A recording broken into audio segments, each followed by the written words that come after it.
إن الحمد لله نحمده ونستعينه ونستغفره ونؤمن به ونتوكل عليه ونعوذ بالله من شرور أنفسنا ومن سيئات أعمالنا من يهده الله فلا مضل له ومن يضلل فلا هادي له وأشهد أن لا إله إلا الله وحده لا شريك له وأشهد أن محمدا عبده ورسوله يا أيها الذين آمنوا اتقوا الله حق تقاته ولا تموتن إلا وأنتم مسلمون يا أيها الناس اتقوا ربكم الذي خلقكم من نفس واحدة وخلق منها زوجها وبث منهما رجالا كثيرا ونساء واتقوا الله الذي تساءلون به والأرحام إن الله كان عليكم رقيبا يا أيها الذين آمنوا اتقوا الله وقولوا قولا سديدا يصلح لكم أعمالكم ويغفر لكم ذنوبكم ومن يطع الله ورسوله فقد فاز فوزا عظيما أما بعد فإن خير الحديث كتاب الله وخير الهدي هدي محمد صلى الله عليه وسلم وشر الأمور محدثاتها وكل محدثة بدعة وكل بدعة ضلالة وكل ضلالة في النار فقد قال الله تعالى في كلامه المجيد وفرقانه الحميد أعوذ بالله من الشيطان الرجيم بسم الله الرحمن الرحيم لن ينال الله لحومها ولا دماؤها ولكن يناله التقوى منكم إلى آخر الآية فقال الله تعالى فصل لربك وانحر যাবতীয় তারিফ যাবতীয় গুণগান সমস্ত প্রশংসা মহান রব্বুল আলামিনের জন্য যিনি আমাদেরকে মুসলিম হিসেবে জন্মগ্রহণ করিয়েছেন এবং ইসলাম ধর্ম গ্রহণ করিয়েছেন এবং ইসলামের সুন্দর সুন্দর বিধিবিধান দিয়ে আমাদেরকে ধন্য করেছেন সেই মহান রব্বুল আলামিনের দরবারে শুকরিয়া আদায় করে সকলেই বলে আলহামদুলিল্লাহ। অতঃপর সালাত এবং সালাম বর্ষিত হোক সর্বকালের সর্বশ্রেষ্ঠ মহামানব সেই প্রিয় নবী এবং প্রিয় রাসূলের উপর যার মাধ্যমে আমরা মানে আল্লাহ রাব্বুল আলামিনের পক্ষ থেকে ইসলামের এই সুন্দর সুন্দর বিধানগুলো পেয়েছি সেই প্রিয় নবী এবং প্রিয় রাসূলের উপর দরুদ পাঠ করে সকলেই বলি আল্লাহুম্মা সাল্লি আলাইহি আল্লাহুম্মা বারিক আলাইহি। বাহিরে যারা আছেন ভিতরে চলে আসেন, সামনে জায়গা খালি রেখে পিছনে বসা জায়েজ নাই। সামনে জায়গা খালি রেখে পিছনে বসা জায়েজ নাই। জুমার খুতবা এটা হচ্ছে ওয়াজিব, ফরজ। নামাজ যেমন ফরজ, জুমার খুতবাটাও ফরজ, না হলে জোহরের মতো 4 রাকাত নামাজে পড়তে হতো। সামনে কেউ জায়গা রেখে পিছনে বসবেন না, এটা জায়েজ নাই। যাই হোক, আমরা জানি আমরা অত্যন্ত গুরুত্বপূর্ণ একটি সময় অতিবাহিত করতেছি। সেই সময়টা হচ্ছে জিলহজ মাসের প্রথম 10 দিন, যেই 10 দিনের শপথ আল্লাহ রাব্বুল আলামিন কোরআনুল কারীমে করেছেন। সূরাতুল ফাজর, ওয়াল ফাজর, ফজরের শপথ, ওয়া লায়ালিন আশর, এবং 10 রাতের শপথ। সেই 10 রাত, সেই 10 দিন হচ্ছে এই জিলহজ মাসের প্রথম 10 দিন। রাসূলুল্লাহ সাল্লাল্লাহু আলাইহি ওয়াসাল্লাম বলেছেন যে এই জিলহজ মাসের প্রথম 10 দিনের আমল আল্লাহ রাব্বুল আলামিনের কাছে যত প্রিয়, আর কোনো কিছু আল্লাহ রাব্বুল আলামিনের কাছে তত প্রিয় না, একমাত্র সেই লোকের আমল ব্যতীত যেই লোক জিহাদে গমন করেছে অতঃপর তার জান মাল কোনো কিছু নিয়ে ফিরে আসে নাই, অর্থাৎ শহীদ হয়েছে, তার কথা ভিন্ন। তাছাড়া সকল আমলই যত প্রিয় হোক না কেন, তার থেকে বেশি প্রিয় আমল হচ্ছে আল্লাহর কাছে এই জিলহজ মাসের প্রথম 10 দিনের আমল।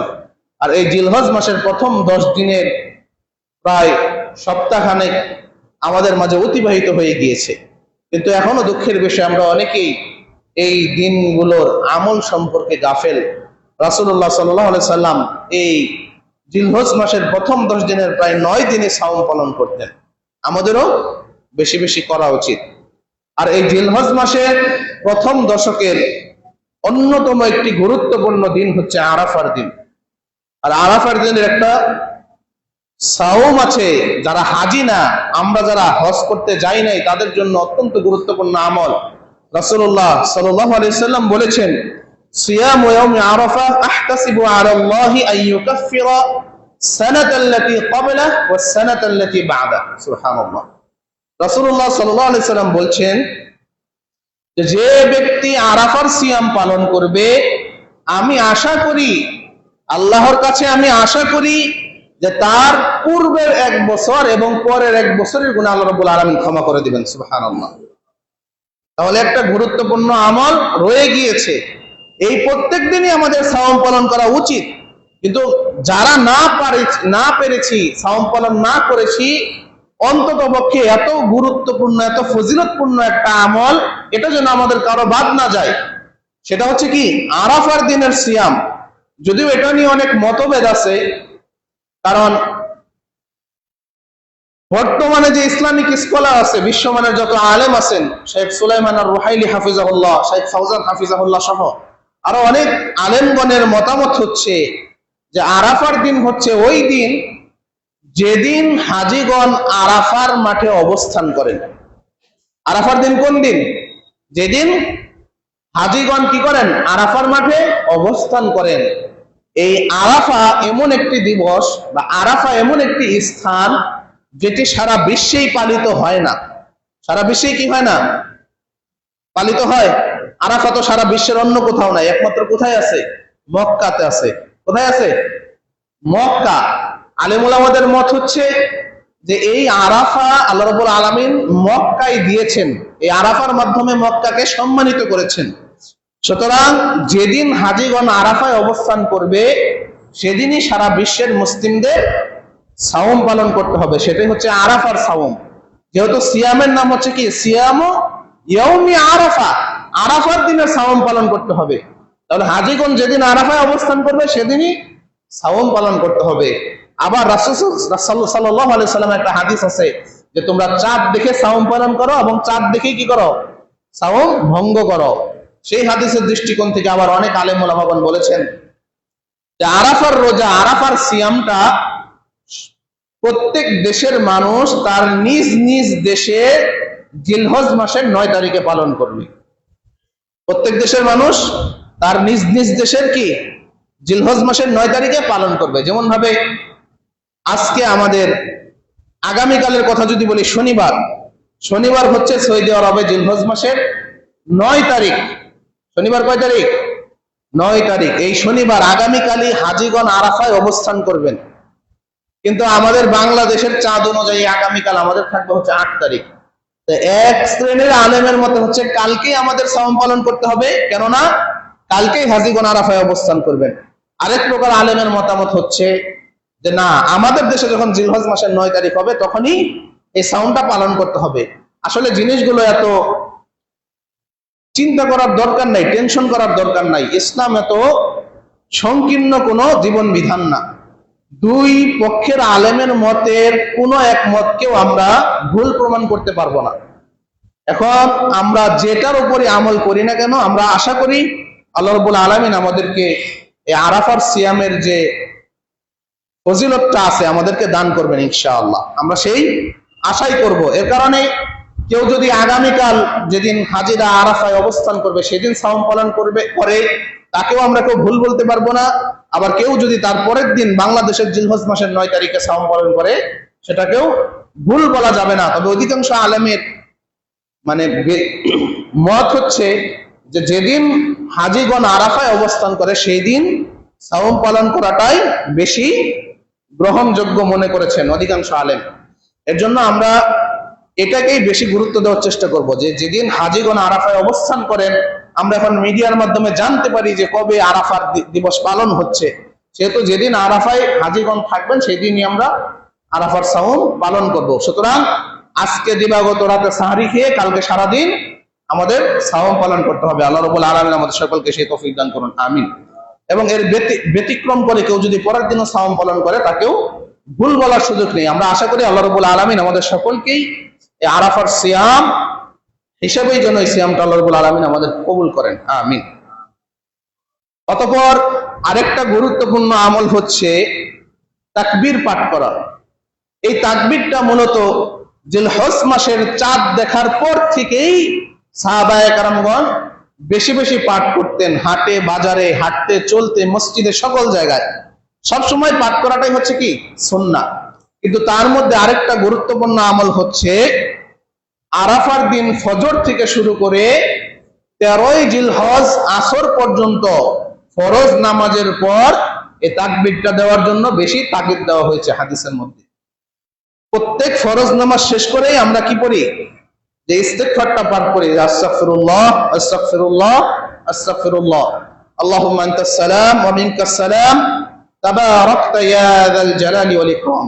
এটুকু বলেই অন্যান্য তাসবিহ, অন্যান্য দোয়াগুলো পরে আগে কি বলতে হবে, আল্লাহু আকবার লা ইলাহা ইল্লাল্লাহু আল্লাহু আকবার ওয়ালিল্লাহিল হামদ। আরাফার দিন অর্থাৎ জিলহজ মাসের 9 তারিখ ফজর থেকে শুরু করে জিলহজ মাসের 13 তারিখ আসর পর্যন্ত প্রত্যেক ফরজ নামাজের পরে আমাদের এটি পাঠ করতেই হবে। এটা আমাদের অবশ্যই মনে রাখতে হবে, অত্যন্ত গুরুত্বপূর্ণ একটা আমল। অর্থাৎ আমাদের ঈদুল আজহা যদি সোমবার হয় তাহলে রবিবার ফজরের সালাত থেকে শুরু করে সোম, মঙ্গল, বুধ, বৃহস্পতিবার আসর পর্যন্ত আমাদের এই তাকবীরটা প্রত্যেক সালাতের পর পাঠ করতে হবে। এটা আমাদের সকলের মনে রাখতে হবে। আর এই ফরজ নামাজ ব্যতীত সব সময়, যে কোনো সময় মনে হলেই পুরুষরা উচ্চ স্বরে এবং নারীরা আওয়াজ না করে সব সময় আমাদের পাঠ করা উচিত, আল্লাহু আকবার লা ইলাহা ইল্লাল্লাহু আল্লাহু আকবার ওয়ালিল্লাহিল হামদ। অতঃপর আরেকটা গুরুত্বপূর্ণ আমাদের ইবাদত আছে আল্লাহর নৈকট্য হাসিলের জন্য, সেটি হচ্ছে কি কুরবানি। জিলহজ মাসের 10 তারিখ আমরা ঈদুল আজহা আদায় করি, ঈদুল আজহা উদযাপন করি। এই জিলহজ মাসের 10 তারিখ হচ্ছে অন্যতম একটা গুরুত্বপূর্ণ দিন, যেদিন আল্লাহ তাআলার বান্দাগণ তার সন্তুষ্টির জন্য তার নামে, তার রাস্তায় পশু কুরবানি করে। এই কুরবানি নিয়ে আমাদের দেশে অনেক মাসলা মাসাইলের অনেক ঝামেলা আছে, এক একজন এক এক পক্ষে, এক একজন এক এক মত। কেউ বলে ভাগে কুরবানি হবে, কেউ বলে ভাগে কুরবানি হবেই না, আবার কেউ বলে ভাগে কুরবানি জায়েজ নাই, একাকি কুরবানি দিতে হবে, না হলে কুরবানি দিয়ে কোনো লাভ নাই।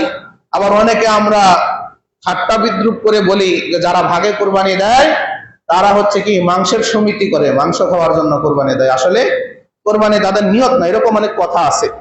আসলে কুরবানির ক্ষেত্রে উত্তম থেকে সর্ব উত্তম কুরবানি হচ্ছে কি, কেউ যদি একটা উট কুরবানি দিতে পারে সেটা হচ্ছে কি সর্ব উত্তম।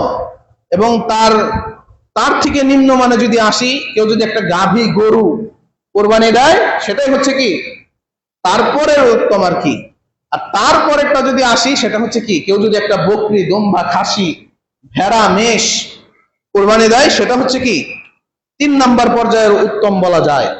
এবং তারপরেও কিন্তু কুরবানি আছে, সেটি হচ্ছে কি তারপরে সর্বোত্তম হচ্ছে কি কেউ যদি ভাগে উট কুরবানি দেয়, এবং তারপর একটা হচ্ছে কেউ যদি ভাগে গরু কুরবানি দেয়।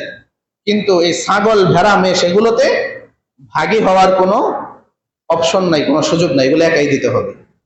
এজন্য আমরা বলতে পারি যে কেউ ভাগে উট বা গরু দেওয়ার থেকে একা একটা পশু দেওয়া কি উত্তম, যদি সেটা ছাগলও হয়, এটা আমরা বলতে পারি। কিন্তু কেউ এভাবে বলতে পারবো না, মোটরের সুইচটা মনে বন্ধ করতে হবে, কেউ এটা বলতে পারবো না যে ভাগে কোরবানি দিলে হবে না। কেননা একা কোরবানি দেওয়া যেমন সুন্নাহ, ভাগে কোরবানি দেওয়াও কি সুন্নাহ। সরাসরি রাসূলুল্লাহ সাল্লাল্লাহু আলাইহি সাল্লামের হাদিস আছে, কওল আছে, হাদিস থেকে প্রমাণিত। এবং সাহাবায়ে কেরামগণ কি ভাগে কোরবানি দিয়েছেন। গরু তখন তেমন একটা ছিল, উঠে 7 জন ভাগে কোরবানি দিয়েছেন সাহাবায়ে কেরামগণ। এটারও প্রমাণ আছে। যদিও একটু দ্বিমত আছে যে ভাগে কোরবানি দিলে একজন ব্যক্তির পক্ষ থেকে আদায় হবে না পুরো পরিবারের পক্ষ থেকে আদায় হবে, এটা নিয়ে একটু ইখতিলাফ আছে।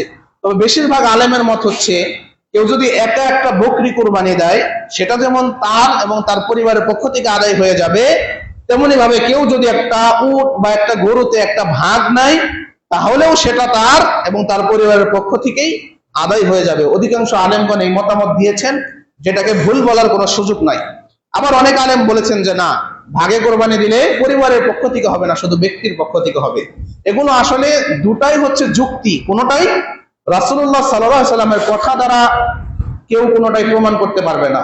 আর আমরা মধ্যমপন্থা জাতি হিসাবে আমাদের উচিত যে সকল বিষয়ে উভয় মতকেই সঠিক হিসাবে বিবেচনা করা যায় সেই সকল মতের মধ্যে যেটা আমাদের দিকে বেশি সুবিধাজনক সেটাই গ্রহণ করা।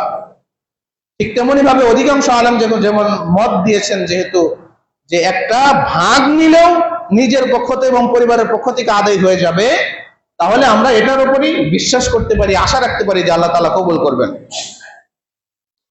আরেকটা বিষয় দেখা যায় যে ভাগে কোরবানি দিলেই আমরা অনেকে বিরূপ মন্তব্য করি যে ভাগে কোরবানি দেওয়া মানে কি, মনের মধ্যে হচ্ছে গোশত খাওয়ার নিয়ত, মাংস খাওয়ার নিয়ত, এর মানে কি কুরবানির কোনো নিয়ত নাই। এইরকম মন্তব্য যারা করি তাদের একটু ভেবে দেখতে হবে যে যারা ছাগল কোরবানি দেয় তারা মনে হয় এক টুকরাও খায় না, পুরাটাই দান করে দেয়। এমনকি যারা ছাগল কোরবানি দেয় তারা কি পুরাটাই দান করে দেয় না সেখান থেকেও নিজে খায়? অবশ্যই তো খায়। আর আল্লাহ তাআলা খাওয়ার জন্য নির্দেশ দিয়েছেন। কুরবানি মানেই তো শুধু বিলিয়ে দেওয়া না, 3 ভাবে ভাগ করার কথা হাদিসে এসেছে। যদিও এটা ওয়াজিব ফরজ কোনো কিছু না, যে নিজে খাও, পরিবার পরিজনকে দাও এবং ফকির মিসকিনকে দেওয়ার কথা বলা হয়েছে। তো এখানে 3 ভাগই সমান করতে হবে এরকমও কোনো বিধিবিধান কোরআন হাদিসে নাই। কারো যদি পরিবারের লোকজন বেশি হয়ে থাকে তাহলে তার নিজের ভাগটা বড় হবে, কারো যদি পরিবার ছোট হয়ে থাকে তাহলে নিজের ভাগ ছোট হবে, কারো প্রতিবেশীর সংখ্যা বেশি হয়ে থাকলে প্রতিবেশীর ভাগটা বড় হবে, কারো প্রতিবেশী কম হয়ে থাকলে প্রতিবেশীর ভাগটা ছোট হবে, এবং কোনো জায়গায় ফকির মিসকিন দরিদ্রের সংখ্যা বেশি থাকলে সেই ভাগটা বড় করতে হবে, কম থাকলে ছোট করতে হবে। এরকম নিজ ইচ্ছা অনুযায়ী ভাগ ছোট বড় করলেও ইসলামের দৃষ্টিতে দোষের কিছু নাই। যদিও আমাদের দেশে একটা সামাজিক প্রথা আছে যেটার কোনো ভিত্তি আসলে ইসলামে নাই, আবার এটা বাদ দিলেও আমাদের দেশের সামাজিক সিস্টেমই টিকে না। তবে এর মধ্যেও একটা গুরুত্বপূর্ণ বিষয় আছে, সেটি হচ্ছে যে আমরা যারা কোরবানি দিব আমাদের সামর্থ্য আছে কোরবানি দেওয়ার, এবং এমনিতেও আমরা মোটামুটি সামর্থ্যবান, আমাদের কোনো প্রকার অভাব অনটন নাই। কোরবানি দেওয়ার পর যে ভাগটা আমরা সমাজে দেই পাড়া প্রতিবেশী অসহায় মিসকিনদের জন্য, তারা যদি আবার নিজের নামে ভাগ আবার সেটাই আবার নিয়ে নেই তাহলে কিন্তু কোরবানিটা শুদ্ধ হবে না।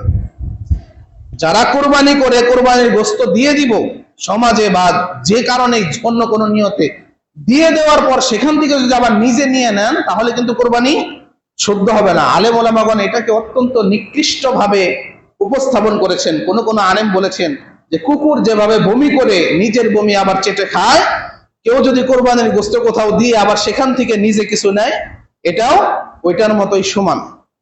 তাহলে একটা নিকৃষ্ট কাজ, আর এর দ্বারা কোরবানিও শুদ্ধ হবে না। যেহেতু আমরা এত টাকা খরচ করে কোরবানি দিতে পারি, 70-80 হাজার টাকা খরচ করি, কোরবানির ভাগ নিতে গেলেও এখন গরুতে ভাগ নিতে গেলেও 20,000-25,000 টাকা লাগে কমপক্ষে, তাই লাগে না? এত টাকা দিয়ে আমরা যারা কোরবানি দিতে পারি তারা ওই 4-5 কেজি গোস্তের জন্য আবার কি জন্য নিজের কোরবানিকে প্রশ্নবিদ্ধ করব? এর জন্য অনুরোধ করব যারা কোরবানি দিবেন তারা সমাজে যে গোস্তটা দিবেন সেই ভাগটা যদি নিজে না নিয়ে সেই ভাগটা যদি ফকির মিসকিনদের মধ্যে আপনি বিতরণ করে দেন, আপনার কুরবানির মধ্যে আর কোনো সংশয় নিরসন সন্দেহ কিছু থাকবে না। এটাই আপনার জন্য হবে সব থেকে উত্তম। আর আপনি নিজে কুরবানি দিয়েও যদি আপনি সমাজে ভাগ আপনারটা দান করে সেখান থেকে নিজের দান আবার নিজেই ঘরে নিয়ে আসেন, তাহলে যে আলেম ওলামাগণ বলেছেন যে কুকুর যেভাবে বমি করে বমি আবার চেটে খায়, এটাও সেরকমই একটা কাজ হয়ে যাবে। আল্লাহ রাব্বুল আলামিন এরকম কাজ থেকে আমাদেরকে হেফাজত করুন, আমিন। আরেকটা গুরুত্বপূর্ণ বিষয় হচ্ছে, কুরবানির পশু থেকে কোনো কিছু বেচা কেনা করা যাবে না। কুরবানির পশুর কোনো কিছু বেচা কেনা করে সেই টাকাটা নিজে ভোগ করা যাবে না। যা কিছু ব্যবহার করা যাবে বা খাওয়া যাবে সেটা আপনি করতে পারবেন। যেমন গোস্ত খাওয়া যায়, চামড়া যদি আপনি প্রসেসিং করে ব্যবহার করতে পারেন করবেন, কোনো সমস্যা নাই। কিন্তু চামড়া বিক্রি করে টাকা আপনি খেতে পারবেন না। চামড়া যদি বিক্রি করেন টাকাটা কি করতে হবে? এতিম, মিসকিন, ফকির এগুলোতে দান করে দিতে হবে। আমার কথা বুঝতে পারছেন? গোস্ত আপনি খেতে পারবেন, বিক্রি করতে পারবেন না। চামড়া আপনি যদি খেতে পারেন খাবেন, সমস্যা নাই। অথবা প্রসেসিং করে যদি নিজে কোনো কাজে লাগাতে পারেন লাগাবেন, কোনো সমস্যা নাই। কিন্তু যদি কোনো কাজে না লাগে তাহলে তো আর ফেলাও দেওয়া যাবে না, নষ্ট করা যাবে না, বিক্রি করতে হবে।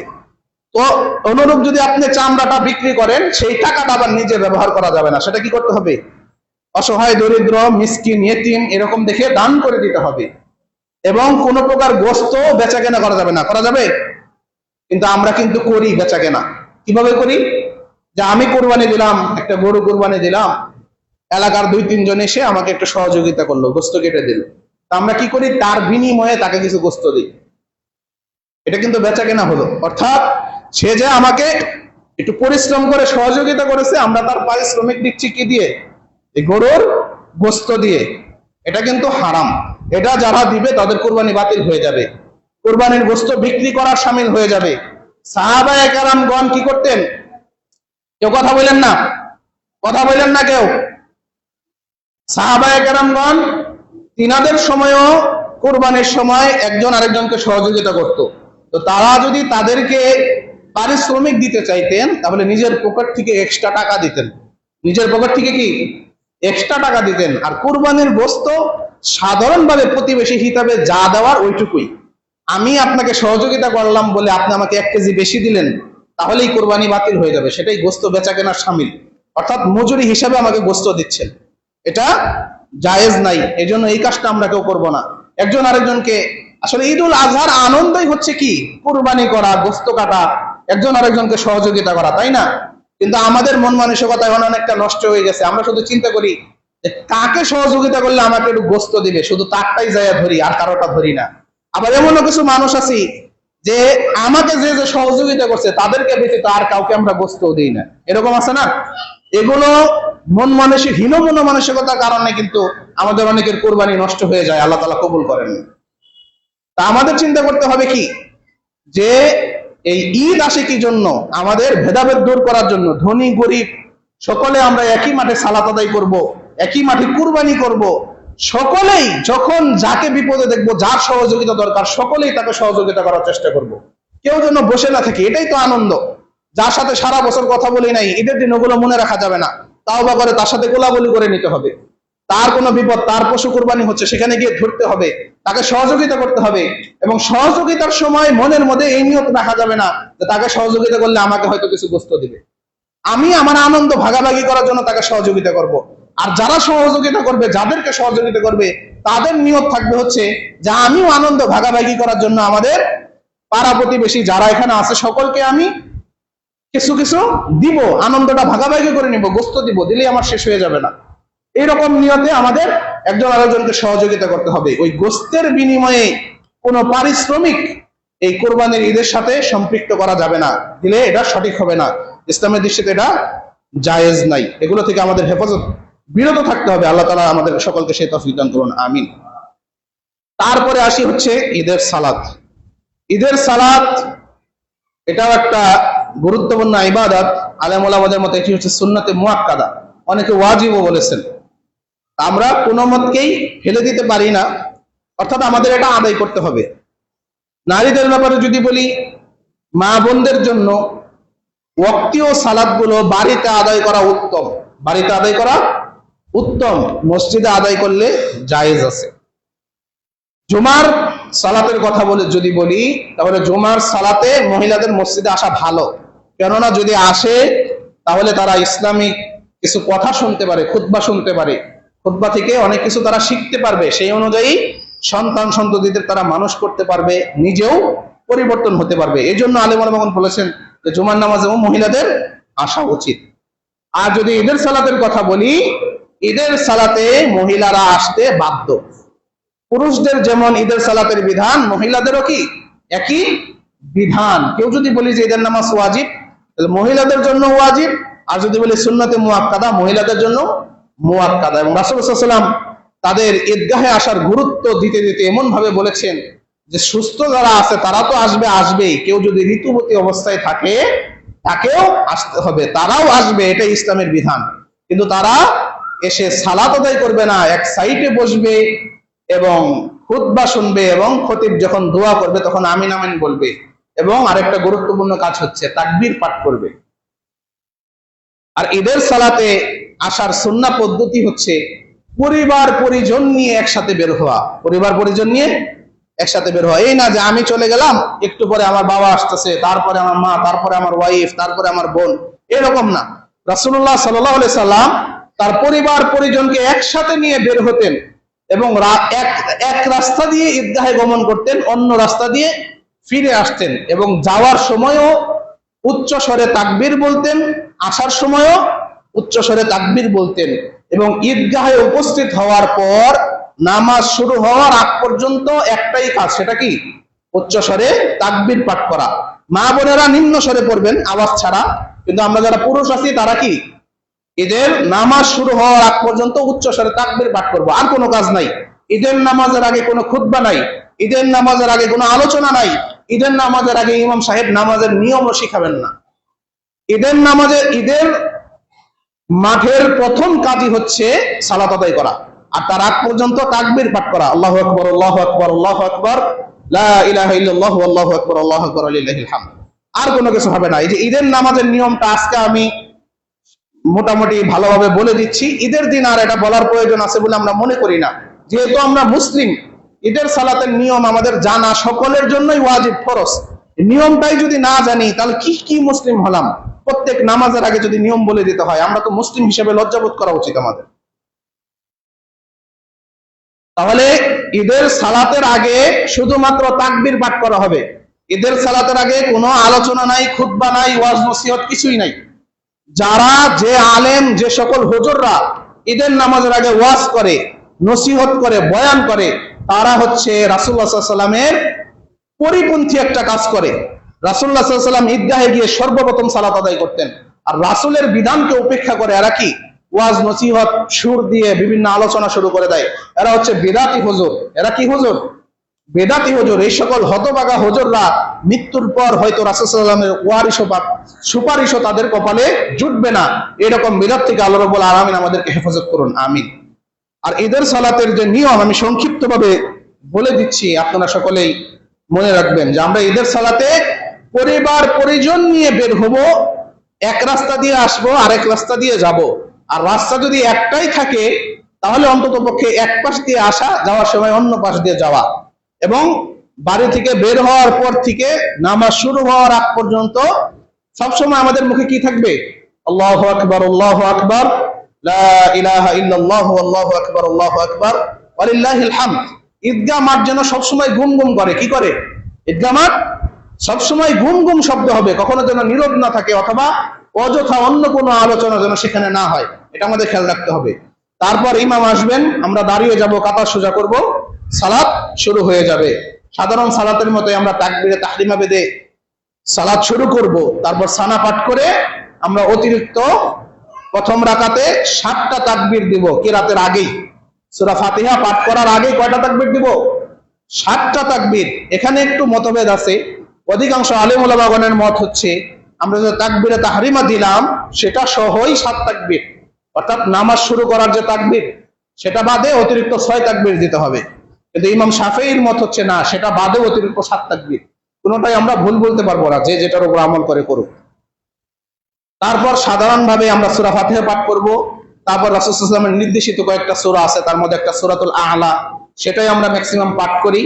সূরা আ'লা পাঠ করে আমরা সাধারণ সালাতের মতো রুকু সিজদা করে যখন উঠব, উঠার পর আবারও সূরা ফাতিহা শুরু করার আগে অতিরিক্ত 5টা তাকবীর দেব। কয় তাকবীর? 5 তাকবীর। আমরা মনে করি যে হানাফিরা মনে হয় 3 6 তাকবীর পরে, আহলে হাদিসরা 6 6 12 তাকবীরে পড়ে। আসলে তা সঠিক না। প্রথম রাকাতে হচ্ছে সূরা ফাতিহার আগে 7 তাকবীর, আর দ্বিতীয় রাকাতে সিজদা থেকে উঠে সূরা ফাতিহার আগে 5 তাকবীর। এই হচ্ছে মোট 7 তাকবীর। এই অতিরিক্ত তাকবীর গুলা দেওয়া হচ্ছে সুন্নাহ।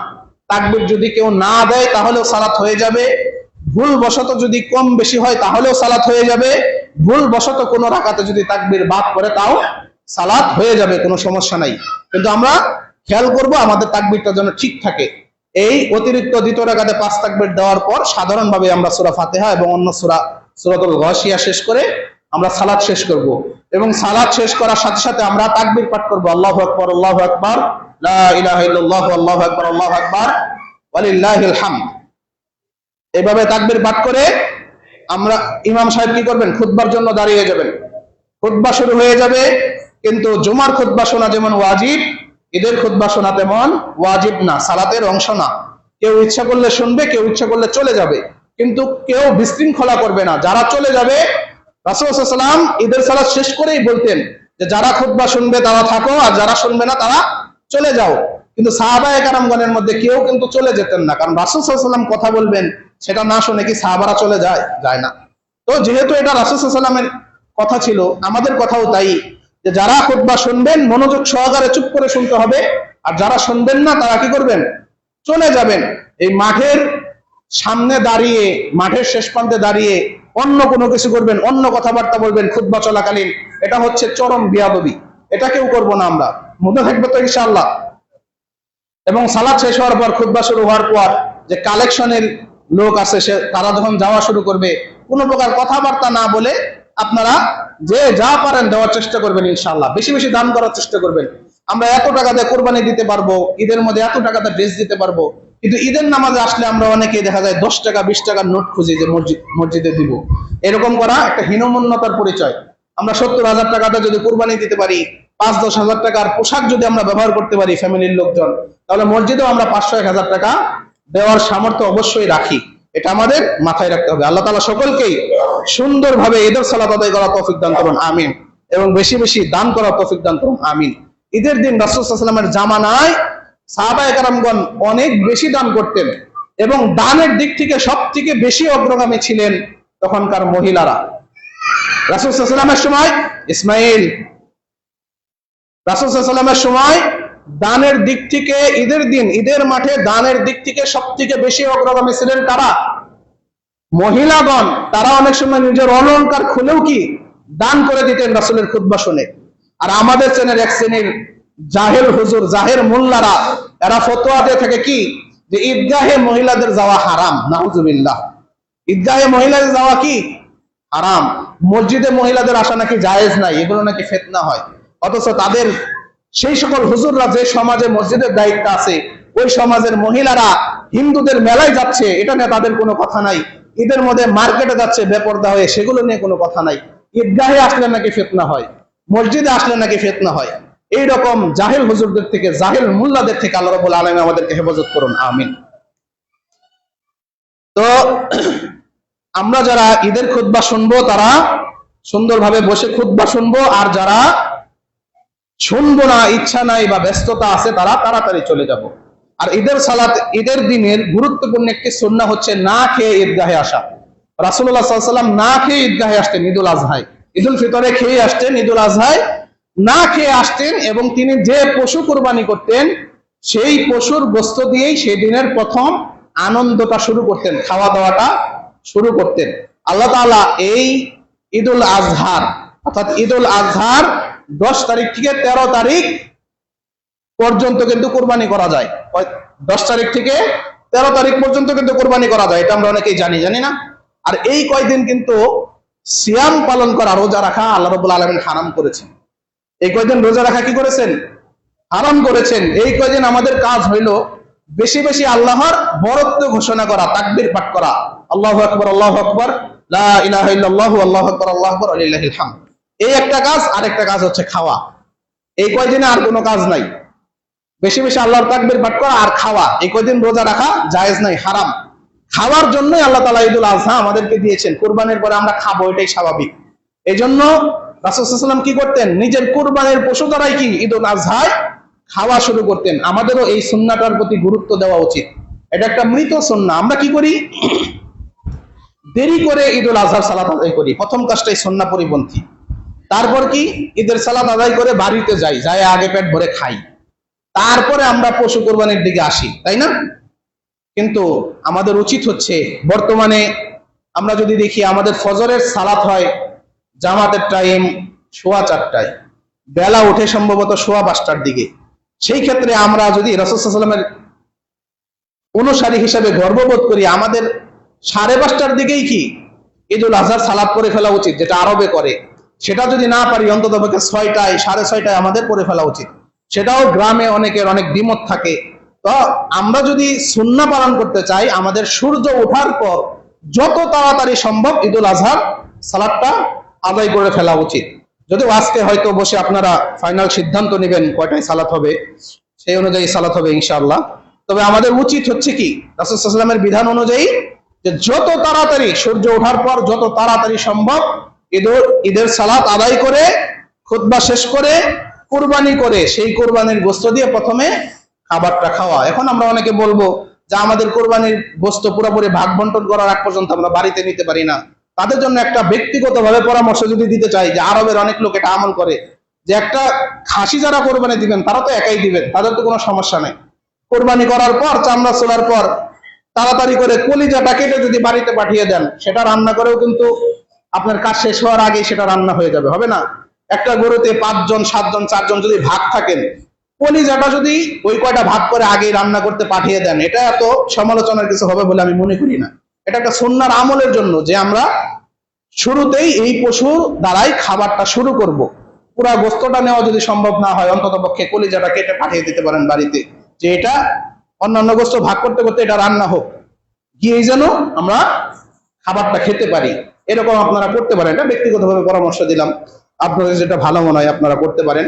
তবে সুন্নাহ হচ্ছে সেই পশুর গোস্ত দ্বারাই প্রথম খাদ্য খাওয়া। এই সুন্নাহটার প্রতি আমাদের গুরুত্ব দিতে হবে। আল্লাহ রাব্বুল আলামিন আমাদের সকলকেই সর্বকাজে সুন্নাহ অনুসরণ করার তৌফিক দান করুন, আমিন। আমি যে আলোচনা করলাম, যদি কোনো ভুল হয়ে থাকে আল্লাহ রাব্বুল আলামিন ক্ষমা করুন। আর আলোচনার মধ্যে যদি কোনো ভুল ত্রুটি হয়ে থাকে আল্লাহ রাব্বুল আলামিন সেগুলো ক্ষমা করুন। আর আলোচনা থেকে যা শিখতে পারলাম, বুঝতে পারলাম, আল্লাহ তাআলা আমাদেরকে সেগুলো আমল করার তৌফিক দান করুন, আমিন। আকুলু কওলি হাযা ওয়া আস্তাগফিরুল্লাহ লি ওয়া লাকুম ওয়া লিসাইরিল মুসলিমিন ফাস্তাগফিরুহু ইন্নাহু হুয়াল গফুরুর রহিম।